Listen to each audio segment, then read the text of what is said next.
नमस्ते, आप सभी का स्वागत है मेरे YouTube चैनल फिजिक्स शाइन में, जिसमें आज हम स्टार्ट कर रहे हैं एक न्यू चैप्टर, थर्ड चैप्टर, जिसका नाम है विद्युत विभव या इलेक्ट्रिक पोटेंशियल।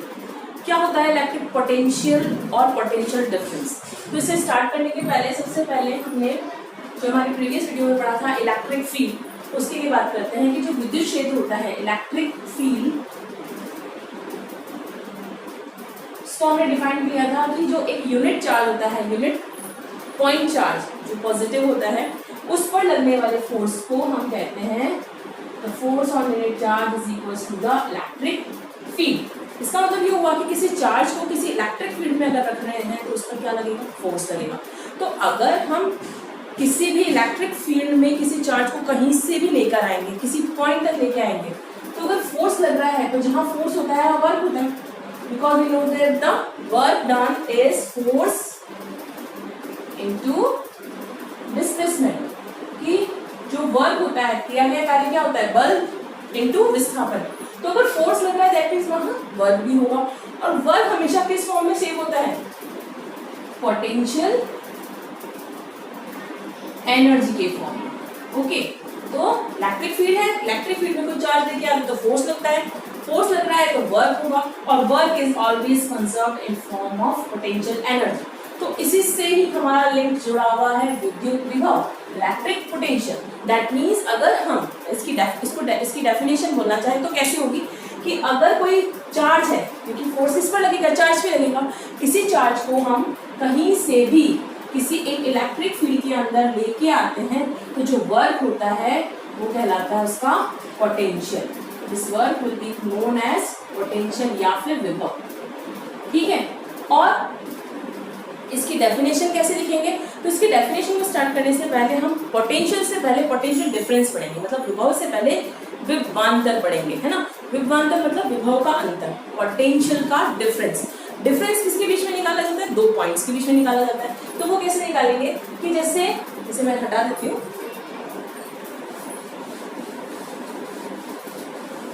जैसे कोई दो पॉइंट्स है इलेक्ट्रिक फील्ड में है, ए point and B point.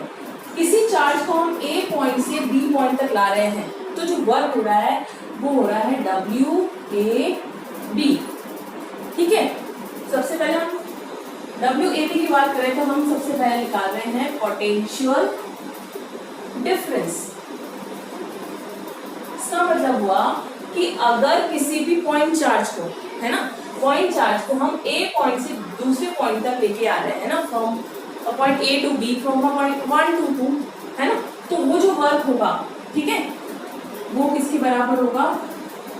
Vb minus Va is equals to WAB upon Q naught. Because जैसे अगर हम फोर्स भी निकालते हैं तो वो यूनिट चार्ज के लिए निकालते हैं, उसी तरीके से अगर वर्क डन भी निकालेंगे तो यूनिट चार्ज के लिए निकालेंगे, तो work done on a unit charge. Okay, to displace it from one point to another point is called the potential difference, है ना, कि अगर किसी भी पॉइंट चार्ज को हम किसी भी आवेश को, बिंदु आवेश को विद्युत क्षेत्र में स्थित एक बिंदु से दूसरे बिंदु तक लेकर जाते हैं तो किया गया कार्य किसके बराबर होगा? उनके विभवांतर के बराबर होगा। Work done on a unit charge will be equal to the potential difference. और इसी पोटेंशियल डिफरेंस से हम नेक्स्ट पॉइंट की बात करते हैं जो कि है हमारा पोटेंशियल। क्या होता है पोटेंशियल? सिमिलरली कि अगर हम एक पॉइंट से दूसरे पॉइंट से लेके आ रहे हैं तो अगर हम एक पॉइंट को इनफाइनाइट पे मान लें, जैसा कि हमने पोटेंशियल एनर्जी को डिफाइन करने में किया था, तो अगर उस पॉइंट को हम इनफाइनाइट से मान लें और इनफाइनाइट के किसी पॉइंट से कहीं तक हम लेके आ रहे हैं आर डिस्टेंस तक, ठीक है, अनंत से लेके आ रहे हैं, आर दूरी तक लेके आ रहे हैं, तो जो वर्क होगा वो हो जाएगा हमारा पोटेंशियल। कैसे होगा वो भी देख लेते हैं कि जैसे इस ए पॉइंट तक लेके आ रहे हैं, है ना, इनफाइनाइट वाले पॉइंट से ए पॉइंट तक लेके आ रहे हैं, तो v of infinite minus v of a will be equal to w upon q naught, है ना। किसी पॉइंट चार्ज को लेके आ रहे हैं तो इनफाइनाइट पे पोटेंशियल की वैल्यू को हम 0 मानते हैं and this will be equal to va is equals to w upon q naught. तो ये क्या हो गया हमारा पोटेंशियल। ओके, तो या फिर अब इस ए पॉइंट के लिए पोटेंशियल निकालेंगे तो इसको माइनस वी ए नहीं लिखते, हम लिखेंगे V A the potential will be equal to W upon Q naught. किसी एकांक धन आवेश को अनंत से विद्युत क्षेत्र में स्थित किसी बिंदु तक लाने में किया गया कार्य विद्युत विभव के बराबर होता है। The work done to bring a charge from infinite to a distance r in a electric field is equal to the potential. Okay, अब पोटेंशियल है तो इसकी यूनिट क्या होगी? पोटेंशियल की यूनिट होती है वोल्ट। ओके, तो जो हम पोटेंशियल को भी अगर हम वोल्ट में डिफाइन करते हैं और पोटेंशियल डिफरेंस को भी हम वोल्ट में डिफाइन करते हैं। तो हमने सबसे पहले आज स्टार्ट किया था पोटेंशियल से, फिर देन पोटेंशियल डिफरेंस से। अब अगर हम इलेक्ट्रिक फील्ड की बात कर रहे हैं तो इस इलेक्ट्रिक फील्ड इंटेंसिटी और पोटेंशियल में भी एक रिलेशन होता है, उससे हम डिराइव करते हैं। तो हमारा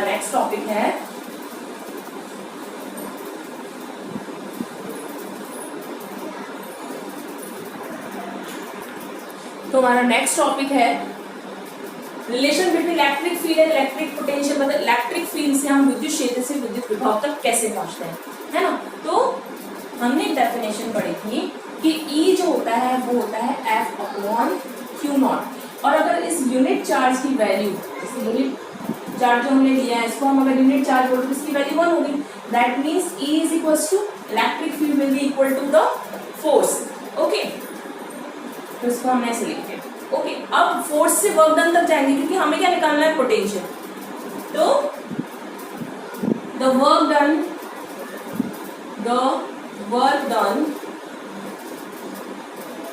to bring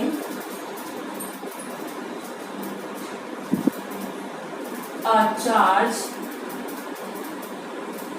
in a electric field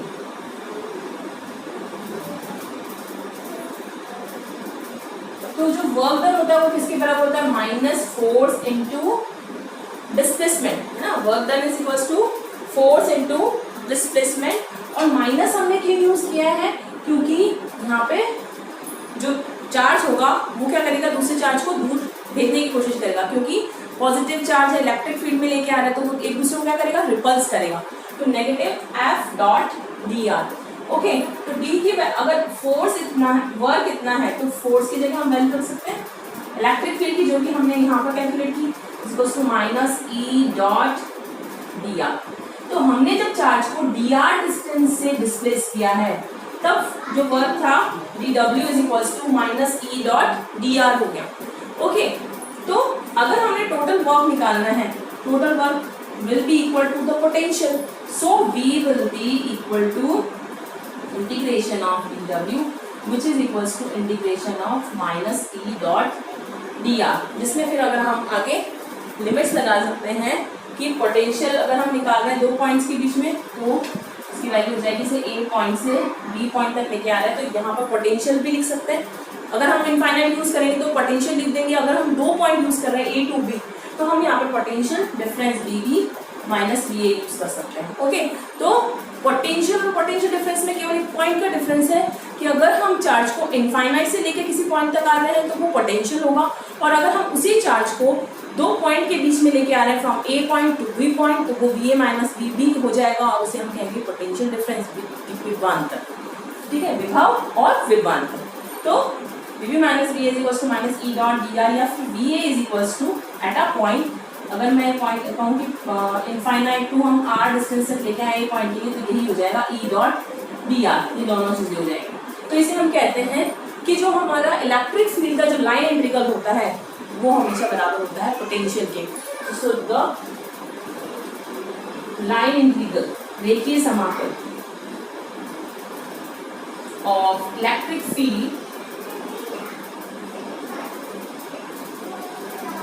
किसके बराबर होता है? Is equals to the potential और द पोटेंशियल डिफरेंस, है ना, depend on the points.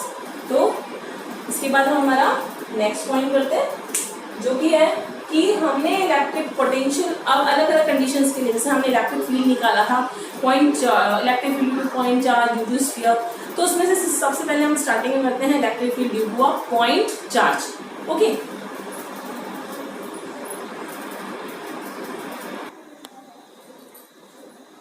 Electric field due to point charge, बिंदु आवेश के कारण विभव। इसमें हमारे पास एक पॉइंट चार्ज है जो कि यहाँ रखा हुआ है ना, एक बिंदु आवेश है जो Q पॉइंट पर यहाँ रखा हुआ है, इससे R डिस्टेंस पर एक पॉइंट रखा हुआ है यहाँ पर P, जिसकी यहाँ से दूरी है R। इस पर हमें विभव का मान निकालना है। विभव का मान निकालना है, इसका मतलब P बिंदु पर विभव का मान क्या हुआ कि हम एक आवेश को अनंत से लेके आ रहे हैं और इस P बिंदु तक लाकर रख रहे हैं। तो जब उसको ला रहे हैं इनफाइनाइट से इस P बिंदु तक, तो उसके लाने में जो काम किया जाएगा वो किसके रूप में संरक्षित होगा, इसमें पोटेंशियल के रूप में, है ना, विभव के रूप में।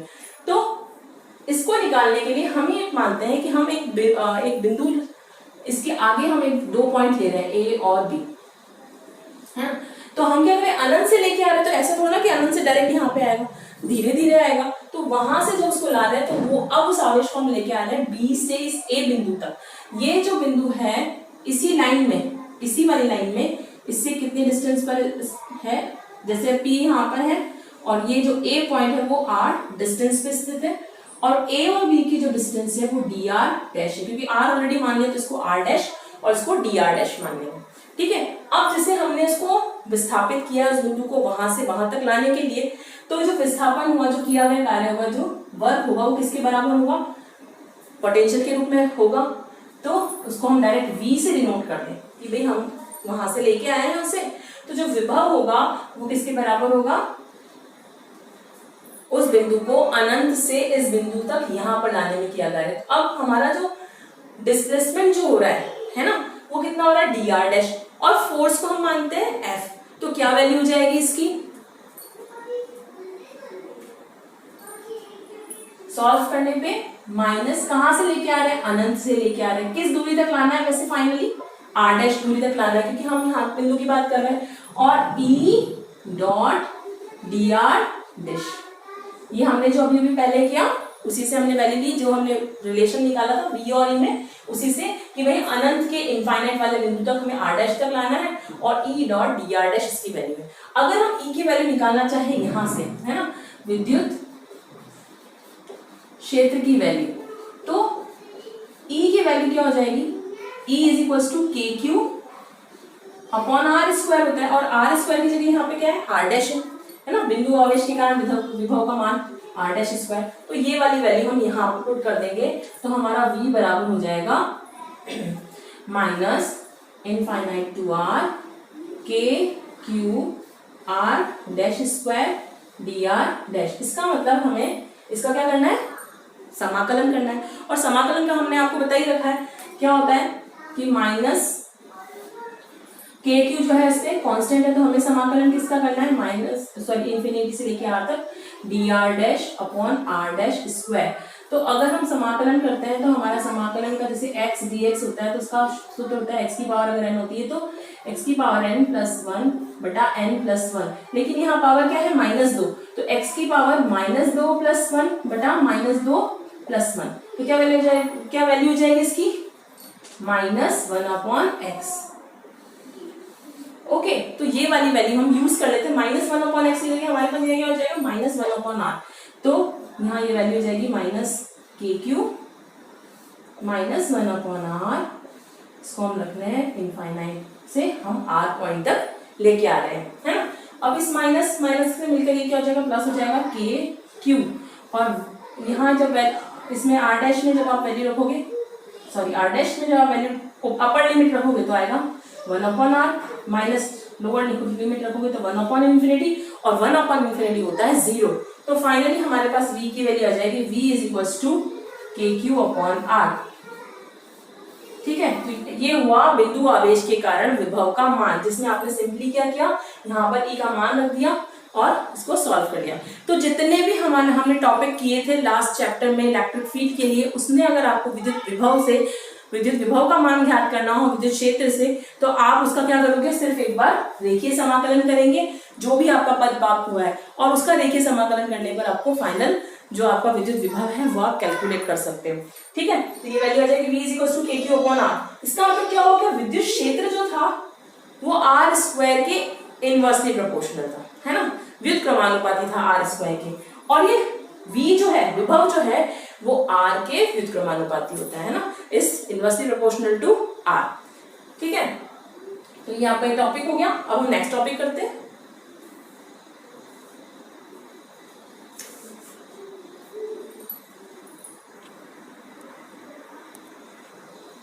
हमने एक बिंदु आवेश के लिए विद्युत विभव का मान तो ज्ञात कर लिया। अगर हमारे पास ग्रुप ऑफ चार्जेस हो, मतलब बहुत सारे आवेश हो और उसके कारण विद्युत विभव का मान ज्ञात करना है, तो हम वो किस प्रकार ज्ञात कर सकते हैं? अध्यारोपण के सिद्धांत से, by the principle of superposition.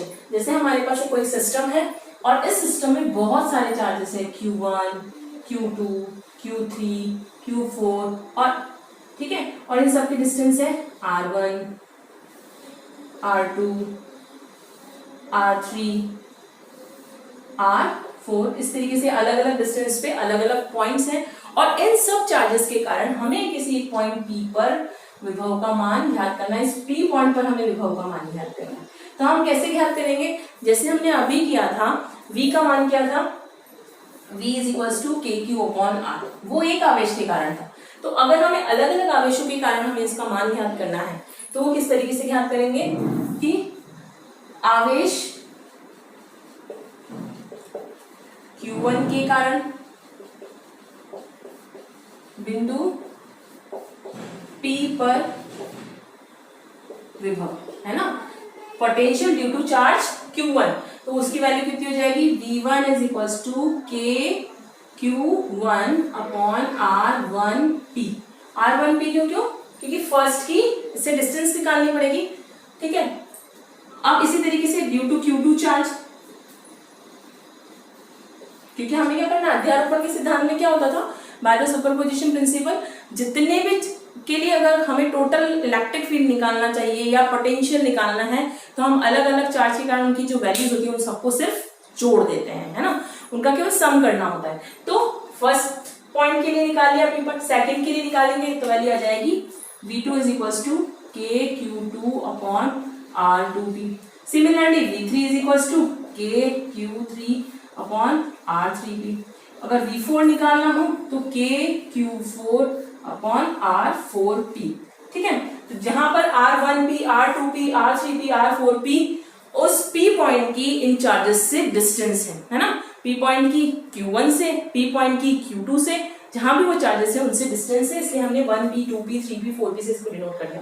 तो टोटल जब हमें पोटेंशियल निकालना, तो potential will be equal to the sum of the potential due to the different charges, है ना, सभी के कारण जितना भी आवेश होगा उनका योग V1 plus V2 plus V3 plus V4 और इसी तरीके से अगर n चार्जेस हो तो प्लस Vn तक, और इसका मान क्या हो जाएगा? K Q1/R1P, K Q2/R2P और K Qn/RnP।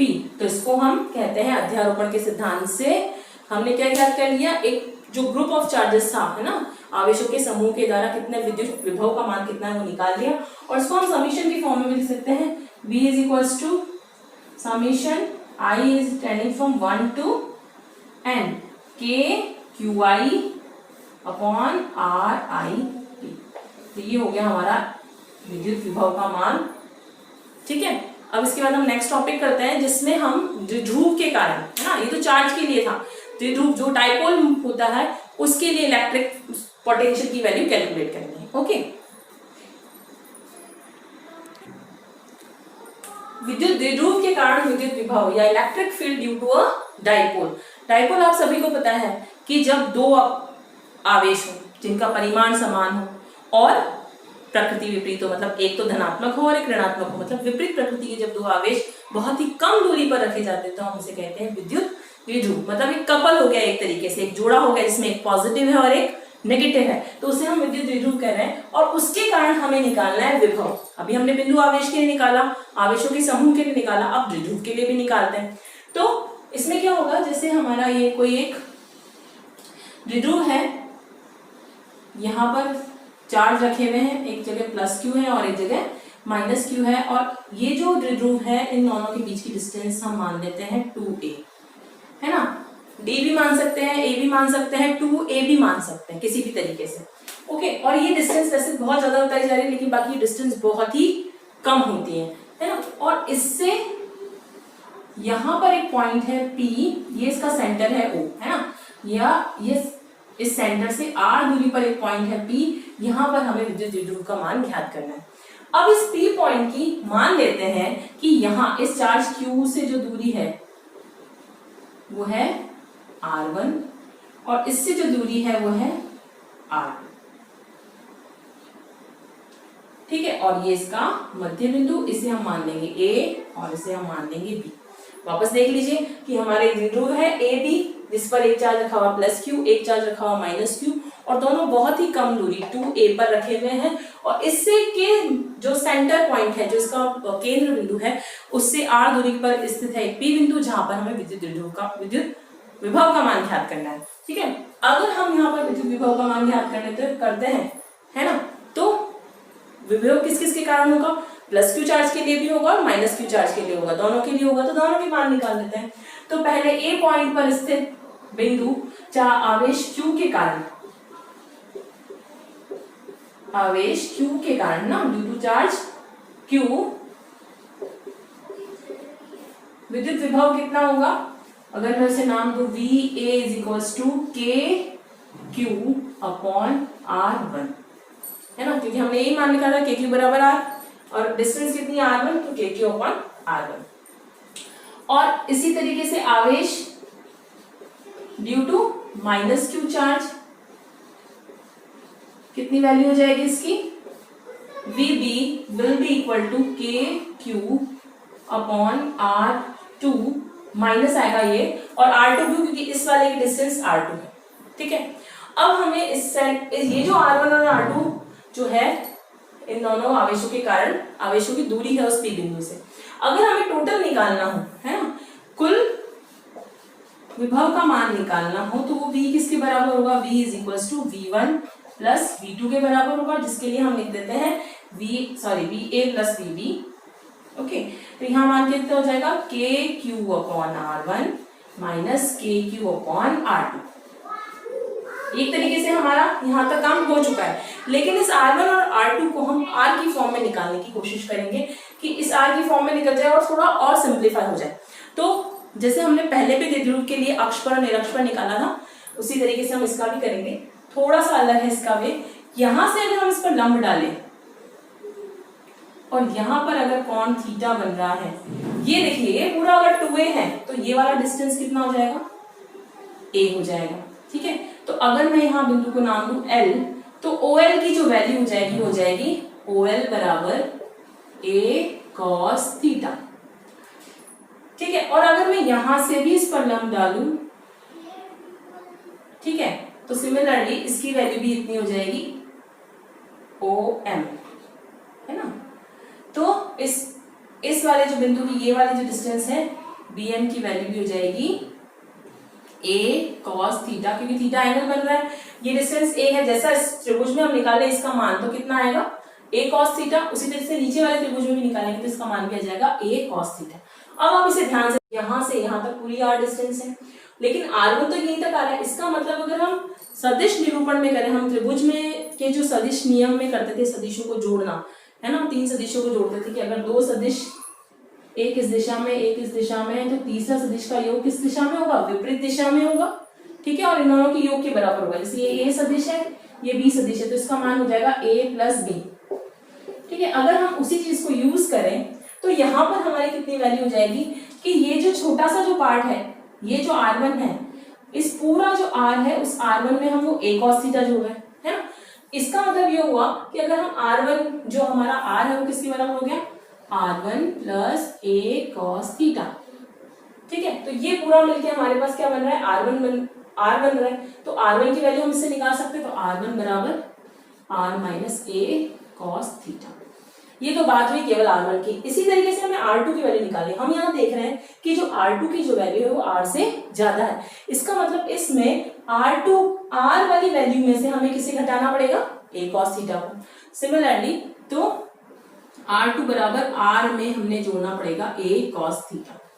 तो जितनी क्वांटिटी ऊपर कम की है उतनी ही क्वांटिटी नीचे जुड़ेगी, क्योंकि इन दोनों का जो मान है वो एक जैसा है, ये भी a cos थीटा है, ये भी a cos थीटा है, इसलिए R1 का मान आ जाएगा R1 बराबर R minus a cos theta और R2 बराबर आ जाएगा R plus a cos theta. बस इन दोनों मानों को इस समीकरण में रखना है और हल करना है। कैसे करेंगे, KQ तो कॉमन आ ही जाएगा और बचेगा 1 अपॉन R। R1 का मान कितना था यहाँ पे, समीकरण से देंगे R minus a cos theta minus 1 upon r plus a cos theta. तो जब हम इन दोनों को पूरा सॉल्व करेंगे तो हमारे पास वैल्यू आ जाएगी k q, इसका हम लघुत्तम ले लेंगे तो बचेगा r plus a cos theta minus r minus a cos theta, और नीचे दोनों गुणा होकर बन जाएगा r plus a cos theta और r minus a cos theta.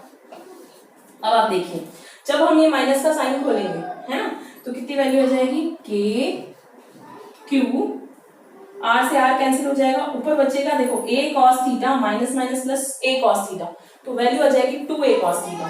तो ऊपर हम लिख सकते हैं 2a cos थीटा, और नीचे क्या बन रहा है a प्लस बी और a माइनस बी बन रहा है ना, तो बनेगा a square minus b square, तो हो जाएगा r square minus a square cos square theta. तो इसमें आप देखिए हमने पढ़ा था विद्युत द्विध्रुव में जब हम आघूर्ण का मान निकालते हैं तो वो आवेश तथा उनके मध्य की दूरी के बराबर होता है। यहाँ आवेश आ रहा है q और मध्य की दूरी आ रही है 2a, ये दोनों मिलकर बन जाएगा p, तो इसकी वैल्यू हो जाएगी k p cos theta upon r square minus a square cos square theta. तो ये जो k p जो वैल्यू आई है हमारे पास k p cos थीटा, वो स्मॉल p क्या है उसे हम लिख देते हैं कि यहाँ स्मॉल p जो है वो q इंटू 2a है, ये है हमारे लिए आघूर्ण का मान। अब इसी के लिए आगे आप देखिए r square minus a square cos square theta का क्या करेंगे, हम ये जानते हैं कि जो द्विध्रुव के मध्य की दूरी होती है वो बहुत कम होती है, तो जो a ही पहले छोटा है और अगर हम इस a का ही स्क्वायर करें तो वो और भी छोटी क्वांटिटी हो जाती है ना, उसका मान r स्क्वायर के रेस्पेक्ट में कैसा हो जाएगा, नगण्य हो जाएगा, नेग्लिजिबल हो जाएगा। तो हमें उस a square cos square theta को क्या मानना पड़ेगा कि r square is greater than a square cross square theta, तो हम इसे क्या मान लेंगे, नगण्य। तो इसका मान हो जाएगा v is equals to k p cos theta upon r square. तो ये हमारे पास मान आ गया विद्युत विभव का, किसी द्विध्रुव के कारण विभव का मान। अब आप सोचेंगे कि हमने जब विद्युत क्षेत्र की तीव्रता निकाली थी तो अक्ष के लिए और निरक्ष के लिए दोनों के लिए निकाली थी, इसके लिए हमने एक ही फॉर्मूला निकाला है, तो फिर अक्ष और निरक्ष कैसे निकालेंगे, तो बिल्कुल सिंपल है। यहाँ हमें दिया है cos थीटा, ठीक है, और अगर cos थीटा दिया है तो अक्ष और निरक्ष के लिए इसका मान कितना हो जाएगा कि अगर थीटा की वैल्यू 0 डिग्री है तो हम जानते हैं कि cos 0 कितना होता है 1, तो अक्ष के लिए इसका मान कितना हो जाएगा, विभव का मान अक्ष पर कितना हो जाएगा, फॉर द एक्सिस के पी अपॉन आर स्क्वायर। इसी तरीके से अगर थीटा की वैल्यू 90 डिग्री हो, जिसे हम कहेंगे cos 90 का मान कितना होता है 0, तो k जो इक्वेटर पे जो इसकी वैल्यू होगी निरक्ष पर, इसकी वैल्यू आ जाएगी 0।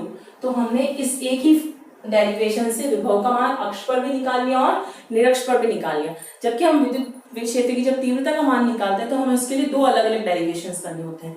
इसमें क्योंकि हमारा एक्सप्रेशन ही kp cos थीटा आया है ना, इसलिए हम क्या करेंगे, डायरेक्ट cos थीटा की वैल्यू एक बार 0 रख देंगे और एक बार 90 डिग्री रख देंगे, तो अक्ष पर भी इसका मान आ जाएगा और निरक्ष पर भी इसका मान आ जाएगा। आप सभी लोग इसका नोट्स बना लीजिएगा, ठीक है। Take care, bye bye.